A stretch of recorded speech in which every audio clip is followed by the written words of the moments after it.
Hi everyone, welcome to our channel. இந்த வீடியோவில் என்ன பார்க்க போகிறோம் அப்படின்னா, டின்னருக்கான ஒரு சிம்பிள் ரெசிபி பார்க்கலாம். சேமியா உப்புமா எப்படி செய்யலாம் அப்படின்னு பார்க்கலாம்.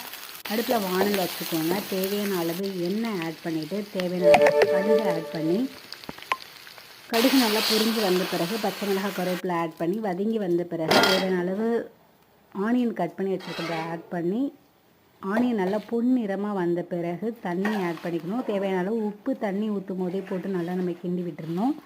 தண்ணி நல்லா கொதித்து வரும்போது இந்த சேமியாவை எடுத்து தண்ணியில் நல்லா நம்ம அப்படியே தூவி விட்டுகிட்டே வரணும். ஒரே இடத்துல போட்டோம் அப்படின்னா கட்டிப்பட்டுரும். ஸோ போட்டுட்டு நல்லா கிண்டி விட்டுகிட்டே இருந்தோம் அப்படின்னா அந்த தண்ணியெல்லாம் அப்சார்ப் ஆன பிறகு சேமியா உப்புமா நமக்கு ரெடி ஆகிடும். நைட்டு சாப்பிட்றதுக்கு இது ரொம்பவே டேஸ்ட்டாக இருக்கும். ஈஸியாகவும் குயிக்காகவும் செஞ்சு முடிச்சிடலாம். ஸோ இந்த ரெசிபி உங்களுக்கு பிடிச்சிருக்குன்னு நினைக்கிறேன். பிடிச்சிருந்தால் லைக் பண்ணுங்கள்.